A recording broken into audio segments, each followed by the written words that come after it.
তৃণমূলের যে নবনির্বাচিত প্রার্থীরা তাদের সঙ্গে আজকে বৈঠক করলেন মমতা বন্দ্যোপাধ্যায় এবং অভিষেক বন্দ্যোপাধ্যায়। তৃণমূল নেত্রীর বাড়িতে এই বৈঠক হয়। বিরোধী দলনেতা কে হবেন তা স্থির করতে এই বৈঠক হয়েছে বলে সূত্র মারফত জানা যাচ্ছে।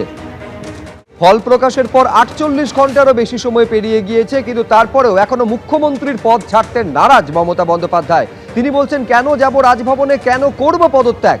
যে কথা মমতা বন্দ্যোপাধ্যায় সাংবাদিক বৈঠক করে বলেছেন, পদ আঁকড়ে থাকতে তিনি চাইছেন। তা নিয়ে আজকে শুভেন্দু অধিকারী কি বললেন শুনবো একবার।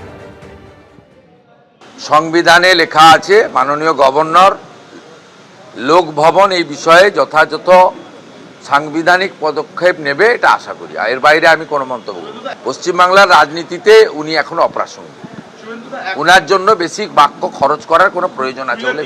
এরই মধ্যে রাজ্য জুড়ে দিকে দিকে অস্ত্র উদ্ধার হচ্ছে, কোথাও বোমা উদ্ধার হচ্ছে এবং সবকটি জায়গাতে নাম জড়াচ্ছে তৃণমূল কংগ্রেসের। 4 জায়গার ছবি আপনাদের সামনে আমরা তুলে ধরছি। আনন্দপুর থেকে শুরু করে একেবারে ক্যানিং এর ছবি দেখতে পাচ্ছেন কলকাতা বিমানবন্দরে, যেখানে গ্রেফতার করা হয়েছে তৃণমূল কাউন্সিলরকে, এবং মুর্শিদাবাদের সালার।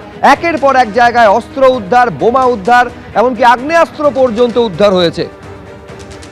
আনন্দপুরের ঘটনা, যেখানে তৃণমূল কর্মীর বাড়ি থেকে অস্ত্র উদ্ধার হয়েছে।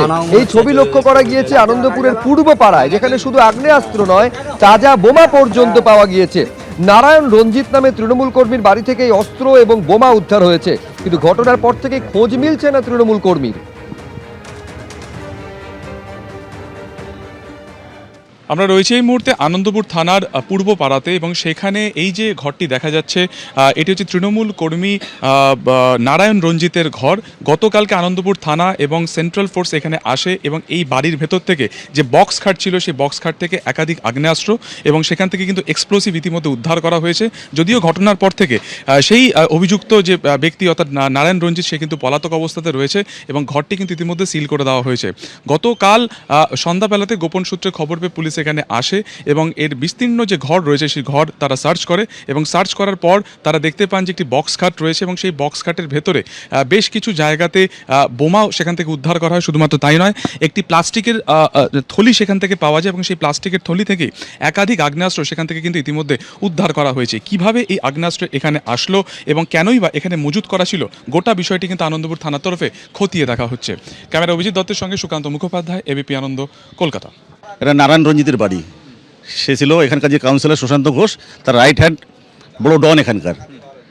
ঠিক আছে, এই বস্তিতে ওর এখানে পাশে অটলে জায়গা আছে, কিন্তু এই বস্তিতেও আগে থাকতো। সেই জন্য এই বস্তির মধ্যেতেই রেখে গেছিলো, সব বোম মেশিন সব লুকিয়ে রেখে গেছিলো। সেগুলো কালকে থানা খবর পেলাম যে থানা এসে উদ্ধার করেছে। এখানকার ডন, 108 নম্বর ওয়ার্ডের ডন নারায়ণ রঞ্জিত এলাকা ছেড়ে পালিয়ে গেছে। এরা মানে গণনার আগের দিন অবধি এরা ছিল। হ্যাঁ, 3 তারিখ অবধি ছিল। হ্যাঁ, এরা টিএমসি পার্টি করে। এবিপি আনন্দ, এগিয়ে থাকে, এগিয়ে রাখে।